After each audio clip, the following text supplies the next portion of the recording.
Bonsoir et bienvenue à tous dans le 20h de ce jeudi 4 avril. L'ambassadeur de Chine en Côte d'Ivoire est en fin de mission.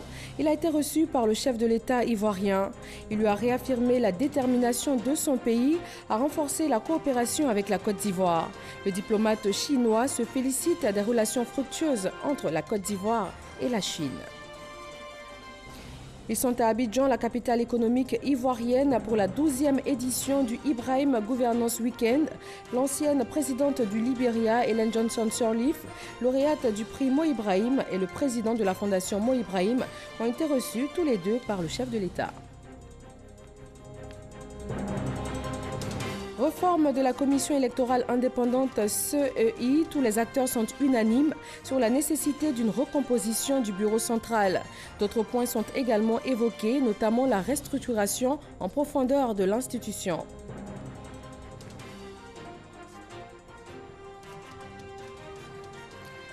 Et puis en Libye, le commandant de l'armée nationale, Khalifa Haftar, a ordonné à ses troupes d'entamer la marche vers la capitale Tripoli, siège du gouvernement d'union nationale. Bonsoir à tous. L'entrepreneur anglo-soudanais Mo Ibrahim, président de la fondation qui porte son nom, est avec nous sur ce plateau. Et dans quelques minutes, nous allons parler de l'événement qui le conduit à Abidjan. Ibrahim Governance Weekend, ce sera du 5 au 7 avril. Mais avant, l'ambassadeur de Chine en Côte d'Ivoire a été reçu par le chef de l'État ivoirien. En fin de mission, Tang Weibin est venu faire ses adieux au président Alassane Ouattara. Il a réaffirmé la détermination de son pays à renforcer la coopération avec la Côte d'Ivoire et s'est félicité des relations fructueuses entre les deux pays sur les plans diplomatiques, économiques et commerciaux. Awa Touré. En fin de mission en Côte d'Ivoire, l'ambassadeur de Chine est venu faire ses adieux au président de la République Alassane Ouattara. L'occasion aussi pour le diplomate chinois de réaffirmer la détermination de son pays à œuvrer au renforcement de la coopération avec la Côte d'Ivoire. Ensemble, nous avons vraiment fait le bilan du travail que j'ai fait ici pendant 4 ans. Et sur le plan diplomatique, nous avons eu de bonnes coopérations, surtout dans les instances internationales comme l'Organisation des Nations Unies. Nous nous sommes prêtés compréhension et soutien mutuel. Et sur le plan économique et commercial, notre coopération a été fructueuse. Et aujourd'hui, nous voulons faire de cette coopération de haute vitesse à une coopération de haute qualité. Rappelons que c'est le 16 juillet 2015 que l'ambassadeur Tang Weibin a présenté ses lettres de créance au président de la République, Alassane Ouattara. Le chef de l'État a également reçu ce jeudi l'ancienne présidente du Libéria, Ellen Johnson Sirleaf, lauréate du prix Mo Ibrahim, et aussi le président de la fondation Mo Ibrahim. Ces deux personnalités sont à Abidjan pour l'activité phare de la fondation. Elle est dénommée Ibrahim Governance Weekend et elle va se tenir du 5 au 7 avril. L'édition 2019 d'Abidjan porte sur les migrations africaines au sein et à l'extérieur du continent. Pendant 3 jours donc, à compter de demain, des dirigeants politiques, des chefs d'entreprise de premier plan africains ou opérant sur le continent, ainsi que les principaux partenaires internationaux de l'Afrique seront à Abidjan. Il s'agit pour eux d'identifier les enjeux politiques clés du continent et aussi les priorités à mettre en œuvre. Gabriel Zani. Fondée en 2006, la Fondation Mo Ibrahim axe ses activités sur le rôle essentiel du leadership et de la gouvernance en Afrique. La Fondation, qui n'est pas un organisme de financement de projets, concentre ses efforts sur la définition, l'évaluation et l'amélioration de la gouvernance et du leadership en Afrique au moyen des initiatives suivantes. Indice Ibrahim de la gouvernance en Afrique, Prix Ibrahim pour un leadership d'excellence en Afrique, Week-end et Forum Ibrahim sur la gouvernance, bourse et subvention Ibrahim. Le Ibrahim Governance Weekend est l'événement phare de la Fondation Mo Ibrahim, organisé chaque année dans une capitale africaine. L'édition de 2019, qui se tient à Abidjan, portera sur les migrations africaines au sein et à l'extérieur du continent. 3 jours durant, l'élite du continent se réunit pour identifier les enjeux politiques clés et les priorités à mettre en œuvre pour sa transformation et sa prospérité. Le Ibrahim Governance Weekend d'Abidjan démarrera avec la Leadership Ceremony qui célèbre des exemples d'excellent leadership en Afrique. Cette année, elle sera consacrée à Kofi Annan.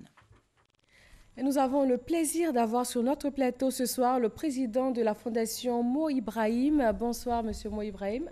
Bonsoir. Bienvenue. Alors, pourquoi est-ce que vous avez choisi la Côte d'Ivoire pour le Mo Ibrahim Governance Weekend cette année 2019? Côte d'Ivoire has a remarkable African story. La Côte d'Ivoire a une histoire remarquable et tout à fait impressionnante. Au cours de la dernière décennie, elle a accompli une performance absolument remarquable dans l'indice de gouvernance Ibrahim. C'est le pays qui a accompli la plus belle performance des 54 pays du continent au cours des 10 dernières années. Donc alors, vous avez deux activités principales à compter de demain, Ibrahim Leadership Cérémonie et le forum Mo Ibrahim. Quelles sont les particularités de ces deux événements?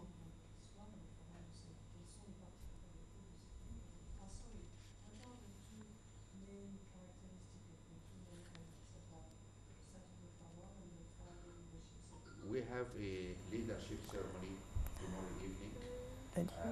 La cérémonie du leadership de vendredi soir honorera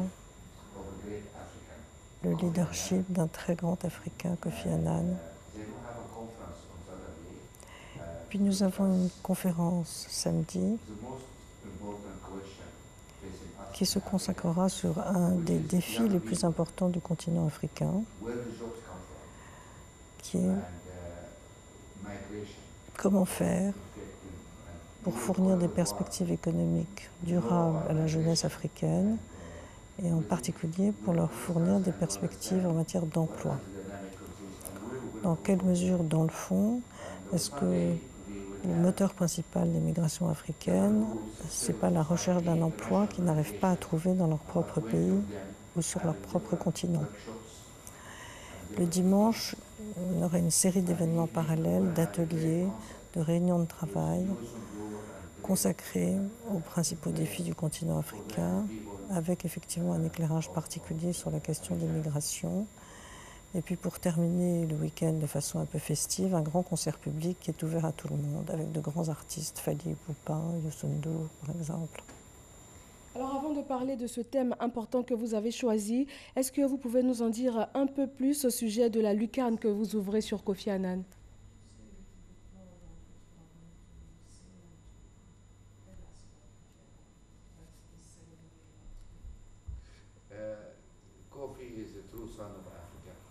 Kofi, c'est un grand représentant du continent africain. Il a servi incontestablement les Nations Unies, mais il a toujours été un fils du continent africain et il s'est toujours extraordinairement concentré sur les grands défis du continent africain, la paix, le développement, la démocratie, les droits humains. Et quand il a quitté ses fonctions de secrétaire général, il a continué de s'investir considérablement sur le continent africain dans des missions de médiation. Il a voyagé inlassablement, parcouru inlassablement le continent. Et nous pensons finalement que c'était tout à fait important de célébrer sa mémoire sur le continent africain avec les Africains. Le thème du forum porte sur la jeunesse africaine, migration, faute d'emploi. Qu'est-ce qui justifie le choix de ce sujet?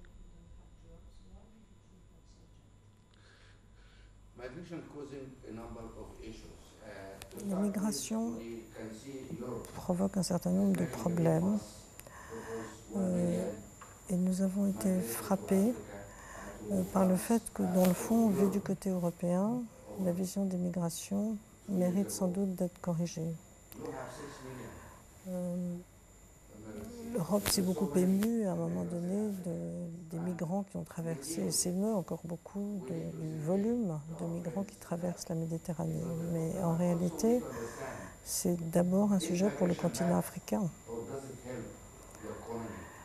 Je pense qu'il est aussi important de mesurer à quel point les migrations sont une dynamique majeure de l'histoire de l'humanité et qu'elles ont un aspect tout à fait positif. Elles ont contribué à la richesse des nations et elles contribuent encore aujourd'hui à la richesse des pays. Alors, quelle est la solution que votre fondation peut proposer face à ce problème?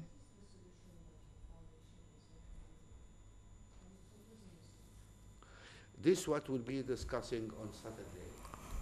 En réalité, c'est précisément ce dont nous allons parler samedi.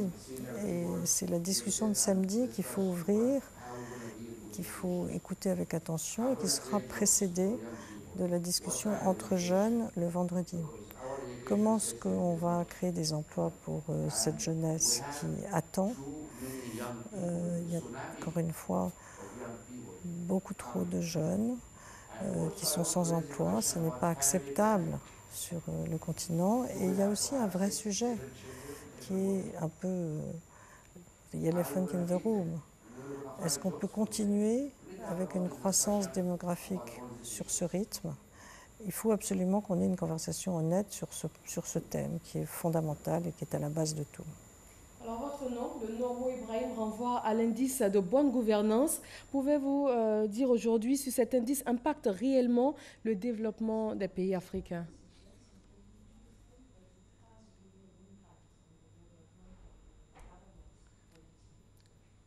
Very simply, what government is supposed to deliver? Très simplement, on regarde dans le fond ce que les gouvernants sont censés délivrer à leurs concitoyens. Ce sont des éléments qui méritent d'être et peuvent être évalués, que ce soit la sécurité, la capacité justement à créer des emplois, les infrastructures, la sécurité, les droits de l'homme, la liberté, la capacité à mener des élections dans de bonnes conditions, la participation politique, l'ouverture à la société civile, la santé, l'éducation. Nous couvrons une centaine d'indicateurs qui mesurent tous cette capacité des gouvernements à délivrer ce panier de biens et de services publics à leurs concitoyens. Les données sont complètement et librement accessibles à qui veut bien les regarder, les employants. C'est vraiment un tableau de bord, un instrument extraordinairement utile pour les citoyens comme pour les gouvernements. C'est un indice qui est basé sur des faits, pas du tout sur un jugement. Et sur on a vraiment besoin d'un instrument de mesure de la gouvernance. Parce que sinon, on ne peut pas avoir de politique publique efficace, si on ne sait pas d'où on vient et où on veut aller. Vous parlez beaucoup de développement inclusif, d'éducation. De votre position, quelle perception vous avez aujourd'hui de la marche de la Côte d'Ivoire vers le développement?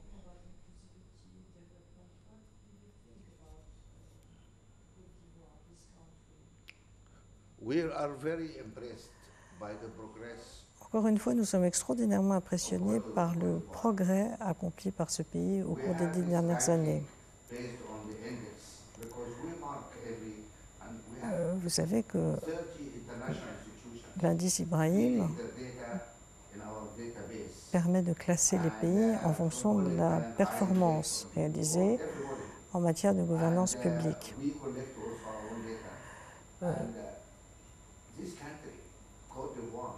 Et ce pays, qui a un peu moins de...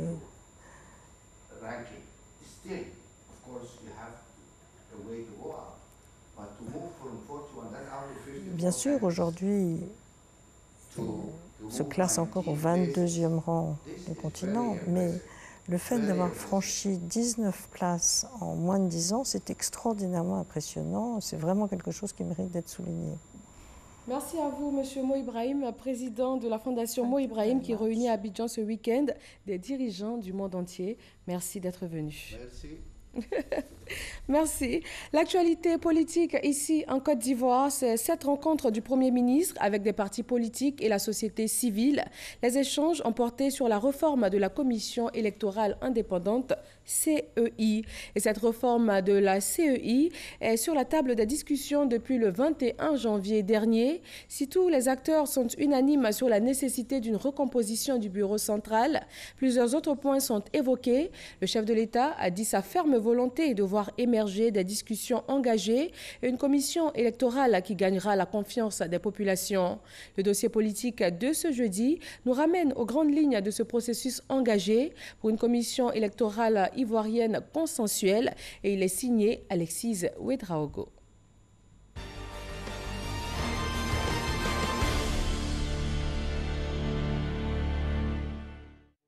À la tribune de l'Assemblée nationale le 1er avril, le chef de l'État, Alassane Ouattara, se prononce sur la réforme de la commission électorale indépendante.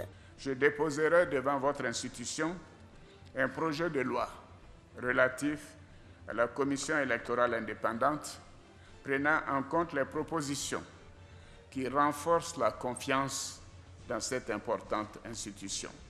Et pour construire cette confiance, le dialogue, le Premier ministre a entamé plusieurs rencontres avec la classe politique et la société civile. La dernière en date remonte au 28 mars à la primature. Nous proposons que les partis politiques ne soient pas représentés. Nous souhaitons une autonomie financière de cet organe pour qu'il puisse être libre de ses actions. L'occasion pour Amadou Gon Coulibaly de faire le point des discussions. Sur, je dirais, la composition de la commission centrale, donc je vois deux questions à continuer de discuter. Un, la présence ou non des partis politiques. Deux, la présence ou non des institutions, donc de la République ou du gouvernement. Nous avons chacun le diagnostic des difficultés opérationnelles au niveau de la CEI, avoir quelquefois un outil qui ne peut pas s'appuyer sur l'État avec tous ses démembrements et tous ses moyens pour un certain nombre de tâches. Donc c'est un débat. Mais pour en arriver à cette étape du processus, il aura fallu 3 mois d'échange. C'est le 21 janvier 2019 que le dialogue avec les partis politiques sur la réforme de la commission électorale indépendante s'ouvre à Abidjan. Nous félicitons le gouvernement de nous avoir invités, d'avoir ouvert les débats. Nous nous réjouissons et nous nous félicitons d'abord de cette initiative qui semble indiquer que le gouvernement a véritablement la volonté, l'ambition de créer les conditions pour qu'il y ait un débat franc, un débat sincère, un débat inclusif. Le 24 janvier à la primature, le Premier ministre Amadou Gon Coulibaly rencontre les acteurs de la société civile. Tout comme les partis politiques, ils disposaient de 2 semaines pour élaborer leurs contributions et les mettre à disposition du ministère de l'Intérieur et de la Sécurité. 11 mars 2019, c'est au tour des partis politiques de l'opposition réunis au sein de la plateforme impulsée par le PDCI de rendre publiques leurs propositions pour la nouvelle commission. Les partis politiques d'opposition disent qu'un représentant d'un parti politique ne doit plus diriger la CEI. On a qu'à donner ça à la société civile. Les populations également ne restent pas en marge du débat. Je souhaite que le responsable soit quelqu'un de neutre en politique et que chaque parti politique ait son représentant autour de lui. Par rapport à ce qui s'est passé dans ce pays, je pense qu'il faut une CEI composée majoritairement de la société civile. Pour la mouvance présidentielle, le plus important est de rassurer les populations de la transparence autour des prochains scrutins. Il faut faire en sorte que nous arrivions rapidement à une solution, parce que tous ici, nous avons plusieurs formes de CEI. Ce n'est pas là-bas, dans la composition même, ni dans son fonctionnement, qu'il y a eu problème. C'est les hommes qui doivent commencer à comprendre qu'une élection, quand on la gagne, on l'a gagnée. Quand on l'a perdue, la vie continue. Dans l'intérêt, n'est-ce pas, général du pays, et non au service de ses propres intérêts. Si des avancées sont notables dans les échanges avec la société civile, sur le terrain politique aussi, après quelques semaines de tension, le ton s'assouplit. Nous attendons d'abord le débat sur la CEI pour savoir si le gouvernement et l'opposition ont la même appréciation des réformes à entreprendre. Parce que pour le moment, il faut dire qu'il y a des discours parallèles. Le gouvernement parle de recomposition, là où nous parlons de réforme totale du dispositif institutionnel de la CEI. Mais nous attendons d'engager les discussions. Le gouvernement lui en appelle au bon ton. Il est bon que les uns et les autres utilisent le bon ton et aient un peu de retenue afin que les échanges à venir soient constructifs et qu'on aboutisse rapidement à la mise en place d'une CEI qui est acceptée de tous. Les discussions reprendront à la mi-avril. Les points d'accord, de désaccord et l'arbitrage seront passés au peigne fin. Objectif, une commission électorale indépendante consensuelle et des élections apaisées en 2020. Les rencontres et les concertations se poursuivent donc au sujet de cette réforme de la commission électorale indépendante CEI. Le Premier ministre Amadou Gon Coulibaly a d'ailleurs échangé cet après-midi avec les partis politiques et aussi avec la société civile ivoirienne. Réhabilitation du pont Félix Houphouët-Boigny, le ministre de l'Équipement et de l'Entretien routier rassure sur la tenue des délais. Amédée Kouakou a effectué une visite sur le chantier de réhabilitation. Il s'est dit satisfait de l'état d'avancement du projet qui sera livré avant fin 2020. Jean-Luc Mangbo. Bientôt, le pont Félix Houphouët-Boigny, doyen des ponts de la ville d'Abidjan, retrouvera son lustre d'antan. Les travaux de réhabilitation de ce pont, construit dans les années 50, avancent bien. Le ministre de l'Équipement et de l'Entretien routier est venu lui-même constater l'état d'avancement de ce chantier qui a été lancé en avril 2018. Nous avions eu quelques problèmes techniques qui viennent d'être résolus.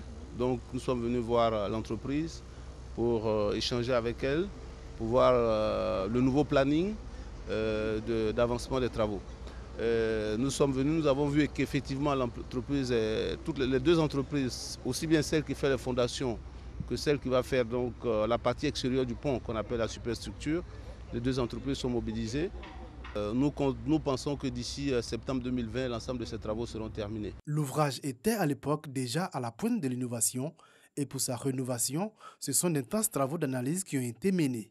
Ce pont que nous construisons là, il y a un deuxième pont qui va être construit à côté pour reprendre le métro. Et c'est un pont existant, il y a des fondations existantes.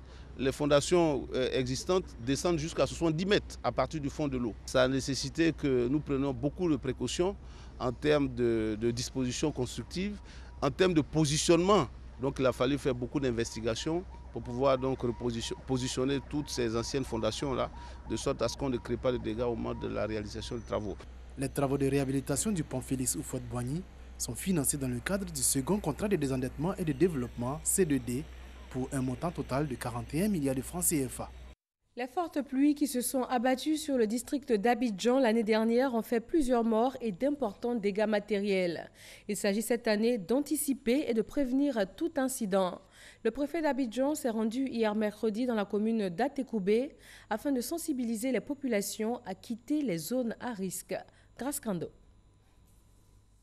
Le service météorologique annonce de fortes pluies diluviennes pour cette année 2019.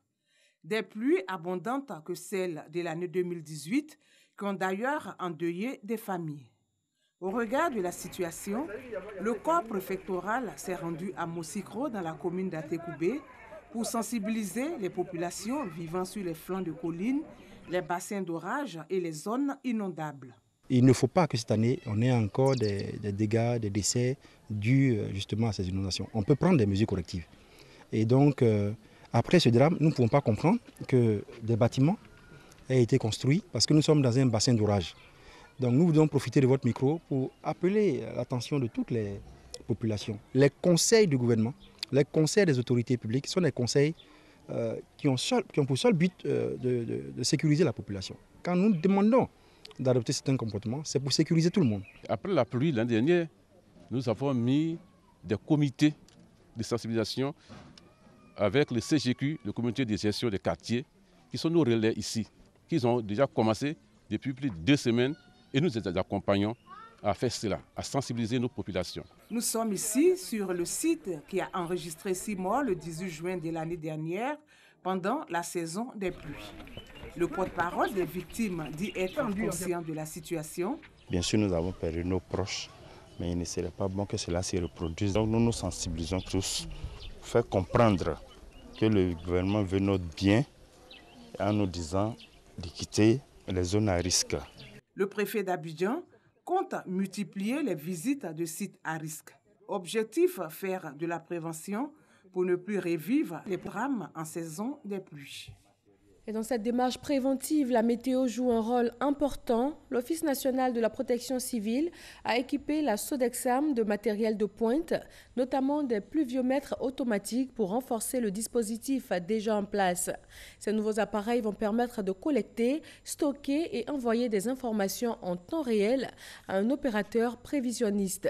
Ce renforcement des équipements de la Sodexam a été fait à l'occasion de la Journée mondiale de la météorologie célébrée aujourd'hui, 4 avril. L'autorité nationale de la presse a fait la promotion de la nouvelle loi portant régime juridique de la presse. Les journalistes et directeurs de publication ont été formés, entre autres sur les droits de réponse et régime des sanctions et sur les conditions de création d'une entreprise commerciale. Le reportage de Didier Nguessan. Promulguée le 27 décembre 2017, la loi 2017-867 sur la presse est entrée en vigueur le 2 mars 2018. Mais à ce jour, cette loi reste très peu connue des professionnels des médias. L'Autorité nationale de la presse, ANP, veut changer la donne. Elle forme les journalistes sur les nouveaux défis du cadre juridique de la presse. L'objet de ce séminaire ce matin, c'est de vulgariser, de présenter la nouvelle loi auprès des acteurs, auprès de ceux auxquels cette loi sera appliquée. Le ministre de tutelle, Sidi Touré, se réjouit des avancées qu'offre la nouvelle loi. La presse numérique sort de l'informel pour se positionner dans l'arène de la réglementation, de la régulation et de la professionnalisation. Avec cette loi, c'est le statut du directeur de publication qui change. Le montant du capital social lors de la création d'une entreprise de presse se régularise en se conformant aux dispositions de l'acte uniforme de l'OHADA. Mon cabinet et moi-même sommes engagés pour qu'en cette année, tout le dispositif juridique pour une régulation efficace soit mis en place. Les hommes de médias s'engagent à s'approprier les instruments juridiques de leur métier. Il faut que cette loi soit connue de tous et que chacun sache à quoi s'en tenir. Et puis, on verra comment essayer de l'améliorer pour les années à venir. Il est important que le journaliste sache exactement ce qu'il doit écrire, où part sa liberté et où sa liberté a sa limite. Désormais mieux outillées, les entreprises de presse peuvent pleinement jouer leur rôle de garant de la démocratie. À Lakota, dans le sud-ouest de la Côte d'Ivoire, les femmes s'engagent pour le renforcement de la cohésion sociale et pour leur propre autonomisation. Elles bénéficient du soutien de Kadidiatou Fofana Gon, qui leur a offert des équipements afin de renforcer leurs capacités techniques. C'est du matériel agricole. Mamadou Kwasi. Ces femmes dansant au son de la musique locale sont d'obédience religieuse, politique et ethnique différentes. Autrefois divisées pour des questions politiques, ces femmes célèbrent aujourd'hui la cohésion qui régnait en leur sein. Cela se traduit par la mise en place d'une fédération qui regroupe 102 associations féminines. Aujourd'hui, ces femmes s'inscrivent dans une nouvelle dynamique, celle d'assurer leur autonomisation financière. Nos objectifs aujourd'hui, c'est pour pouvoir vraiment aider les femmes. Les aider parce qu'elles sont nombreuses et elles ne sont pas en activité. Et on a fait un grand pas, mais ce qui reste encore là, à venir là, est beaucoup. Leur engagement est soutenu par le maire de la ville de Lakota. Sami Meri met la femme au centre de sa politique de développement. C'est pourquoi 10 millions de francs CFA sont mis à leur disposition, selon lui, pour assurer leur autonomisation financière. C'est pour leur permettre effectivement d'être autonomes, pour finalement financer leur activité, pour qu'elles soient indépendantes financièrement, pour qu'elles soient épanouies dans leur foyer. Tous les matins se lever, aller travailler, puis le soir revenir avec quelque chose. Je pense que ça équilibre le foyer. Initiative saluée par la marraine Kadidiatou Fofana Gon. Pour les encourager, elle offre aux femmes du département de Lakota du matériel agricole, plusieurs bâches et des centaines de chaises. Elle les invite à demeurer le socle de la cohésion sociale et de la paix en Côte d'Ivoire. Toutes ces femmes n'ont qu'un seul et unique objectif: améliorer leurs conditions de vie et celles de leur famille. Madame la Présidente, il vous revient d'encadrer, d'orienter ces braves femmes afin qu'elles tirent le meilleur profit de leurs activités. Chaque corporation a des préoccupations et des besoins spécifiques. Il vous faudra leur apporter des solutions adaptées à chacune des situations. Kadidiatou Fofana Gon rassure également les femmes du département de Lakota de la volonté du président de la République, Alassane Ouattara, à contribuer à leur bien-être. Le préfet du département de Lakota félicite les femmes pour le retour de la cohésion sociale et leur engagement dans la lutte contre la pauvreté. Avant cette rencontre, c'est la maternité de l'hôpital général de Lakota qui a accueilli la délégation. Cette infrastructure a été réhabilitée et équipée en matériel de dernière génération par le Premier ministre Amadou Gon Coulibaly. Des équipements pour éviter les évacuations sur Divo ou Gagnoua. La reine des Baoulés porte toujours bel et bien sa couronne, contrairement à certaines rumeurs. Nana Akouaboni II a reçu le soutien des cadres du royaume baoulé, après celui des 39 chefs de canton le 1er avril dernier. Sidonie Davila. Les cadres baoulés à la résidence de Sa Majesté Nana Akouaboni II, reine du royaume baoulé. Ces cadres, venus de 19 départements, apportent leur soutien à la reine qui demeure sur son trône. Nous avons appris par médias interposés que Sa Majesté aura été destituée au profit d'un de ses enfants. Nous sommes venus ce soir nous enquérir donc de la situation. Sa Majesté a bien voulu nous recevoir et nous a fait donc l'économie de la situation par le biais de son porte-parole. Et nous retenons ce soir que Sa Majesté demeure sur le trône et cela à vie. Elle a reçu le soutien des 39 chefs de canton du royaume baoulé et elle nous a remis donc la déclaration de ces 39 chefs de canton. Cette déclaration a mis le doigt sur le comportement peu recommandable de mercenaires coutumiers venus d'autres contrées qui bénéficient de soutien de certains des fils du royaume baoulé ayant des ambitions démesurées qui veulent mélanger vitesse et précipitation. Nous sommes venus aujourd'hui dire à Sa Majesté que nous sommes ses fils et que nous la soutenons. Nana Akouaboni II, troisième reine du royaume baoulé, après la fondatrice Ablapoku et Akouaboni I. Elle occupe le trône depuis le 31 août 2017. Pour valoriser davantage la femme ivoirienne, un musée lui sera dédié dans le district d'Abidjan. C'est un projet qui vise à mettre en avant la femme à travers de nombreux vestiges et objets d'art. Issaïo. C'est une grande première en Côte d'Ivoire, un musée dédié aux femmes, une initiative qui mettra en exergue tous les objets concernant la gente féminine. Nous avons constaté que bien de structures militent pour la femme en Côte d'Ivoire, mais il manquait une certaine vision, une certaine convergence afin que nous mettions sur pied un musée de la femme en Côte d'Ivoire pour pouvoir rassembler tout ce qui est objet, tout ce qui est patrimoine culturel féminin ivoirien en un seul lieu.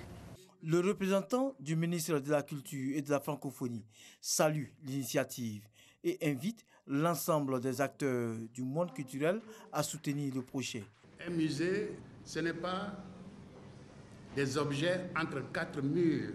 Il nous faudra, pour que vous ayez de la clientèle, une bonne conception, un environnement de qualité pour que le musée attire le public.